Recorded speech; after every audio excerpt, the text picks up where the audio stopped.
Jagan ticket ఇవ్వడంతోనే తొలిసారిగా ఎమ్మెల్యేలుగా గెలిచిన వారు టికెట్లు వచ్చినా రాకపోయినా కాస్త సంయమనం పాటించే అవకాశం కనిపిస్తోంది. కానీ అప్పటికే ట్రాక్ రికార్డు ఉండి ఎమ్మెల్యేలుగా గెలిచిన వారు మాత్రం ఈసారి తమకు టికెట్ నిరాకరిస్తే మాత్రం తిరుగుబాటు చేయాలి అన్న ఉద్దేశంతోనే ముందుకు వెళ్తున్నట్టుగా ఉన్నారు. మరో ఎమ్మెల్యే గుంటూరు జిల్లా మంగళగిరికి చెందిన ఆళ్ల రామకృష్ణారెడ్డి దారిలోనే మరో ఎమ్మెల్యే పయనించే అవకాశం కనిపిస్తోంది. పిఠాపురం ఎమ్మెల్యే పెండెం దొరబాబు కీలకమైన వ్యాఖ్యలు చేశారు. తన అనుచరుల దగ్గర వచ్చే ఎన్నికల్లో 100% పోటీలో ఉండేదే అని కూడా ఆయన చెప్పారు. 4 రోజుల క్రితం జగన్మోహన్ రెడ్డిని కలిశారు. ఆ సమయంలో టికెట్ విషయంలో జగన్మోహన్ రెడ్డి ఆయన పట్ల సానుకూలంగా స్పందించలేదు. సర్వే రిపోర్ట్లలో వ్యతిరేకత ఉంది కాబట్టి టికెట్ మార్చాలనుకుంటున్నామని ఆయనకు చెప్పారు.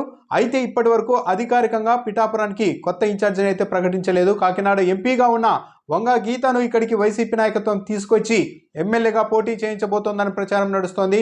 పిండెం దొరబాబుకి దాదాపు టికెట్ లేనట్టే అన్న ప్రచారం నడుస్తోంది. ఈ నేపథ్యంలోనే అనుచరుల వద్ద ఆయన కీలకమైన వ్యాఖ్యలు చేశారు. వచ్చే ఎన్నికల్లో పోటీలో ఉండి తీరుతాం, 100కు 100% పోటీ చేసి తీరుతాం. ఒకవేళ వాళ్ళే మనల్ని వద్దనుకున్నప్పుడు ఇక మన దారి మనం చూసుకోవాలి కదా, మన పని మనం చేసుకోవాలి కదా అంటూ కూడా పార్టీ నాయకత్వం పైన ఆయన కొన్ని వ్యాఖ్యలు చేశారు. అంటే వైసీపీ టికెట్ ఇవ్వకపోతే ఇక మన దారి మనం చూసుకోవాలి కదా అని అనుచరుల వద్ద చెప్పారు. జనసేన వాళ్ళు కూడా ఈయనతో టచ్లో ఉన్నట్టుగా ప్రచారం నడుస్తోంది. జనసేనలకు వస్తే టికెట్ ఇస్తామని కూడా చెబుతున్నట్టు ప్రచారం నడుస్తోంది. ఇప్పుడు హైదరాబాద్లో ఉన్నారు ఆయన.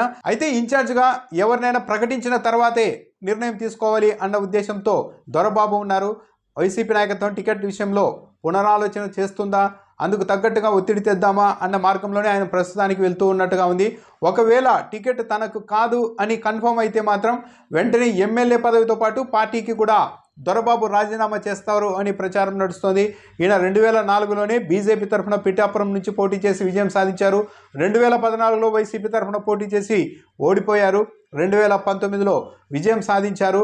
సో ఒకవేళ ఇన్ఛార్జిని పిఠాపురంగా కొత్త ఇన్ఛార్జిని వైసీపీ తరఫున ప్రకటిస్తే మాత్రం దొరబాబు రాజీనామా చేయడం పార్టీకి ఎమ్మెల్యే పదవికి ఖాయమని ఆయన అనుచరులు కూడా చెప్తున్నారు. ఆయన కూడా అదే తరహా వ్యాఖ్యలు చేశారు. సో ఏం జరుగుతుంది అన్నది చూడాలి.